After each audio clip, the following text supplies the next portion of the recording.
Здравствуйте, друзья! Вы на канале Дом и Сад, меня зовут Александра. Надеюсь, у вас все хорошо.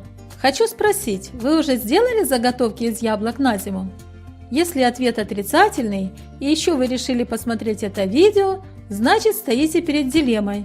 Яблок еще довольно много, их просто некуда девать. Уже и варенье из яблок сделано, и домашнее яблочное пюре, и яблочный сок в кладовке уже стоит, и пастила из яблок заготовлена, и консервированный компот, а яблок еще просто полно. И на деревьях, и под ними все та же падалица из-за распространения коварной плодожорки в саду. В общем, надо что-то делать. И тут наверняка придет на помощь этот простой способ заготовки яблок на зиму, который я хочу предложить. Оказывается, сделать такие яблоки очень просто, а получается очень вкусно. Начнем. Сначала надо приготовить исходное сырье, все те же яблоки. У меня на этот раз вот такие. Это летние и ранние осенние сорта яблок, практически созревшие в моем саду. Самые красивые яблоки я использую для других рецептов, а вот те, которые кто-то немного подгрыз изнутри или ветер сдул в дождливую погоду, буду использовать сейчас. Сначала яблоки надо помыть и просушить. Затем нарезать на дольки, удалив сердцевину и повреждения. Как только яблоки переработаны и подготовлены, пора извлечь излишнюю влагу, яблочный сок, который будем экстрагировать из нарезанных яблок. Тут на помощь придет все тот же сахар. Он лучший дегидратант, который можно использовать при заготовке фруктов на зиму, в том числе и яблок. Почему используется сахар?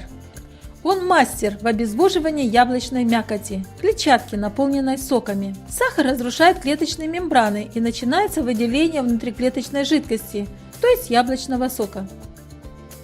Небольшим количеством сахара надо посыпать сверху нарезанные дольками яблоки и дать им постоять примерно 10-12 часов, чтобы выделилась внутриклеточная жидкость. Этот соковый сахарный раствор надо нагреть до кипения и полить им сверху обезвоженные дольки яблок, чтобы еще больше спровоцировать выделение сока и одновременно покрыть поверхность яблока тонкой пленкой сиропа для улучшения вкуса.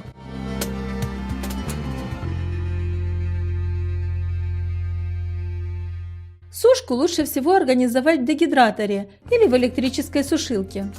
Процесс сушки, уверяю вас, будет недолгим, потому что основная часть яблочного сока уже экстрагирована. Сок я отправляю на брожение, чтобы получить яблочное вино или сидр. Как только яблоки высушены, их надо охладить, а затем поместить в картонный герметический ящик для дальнейшего хранения на зиму.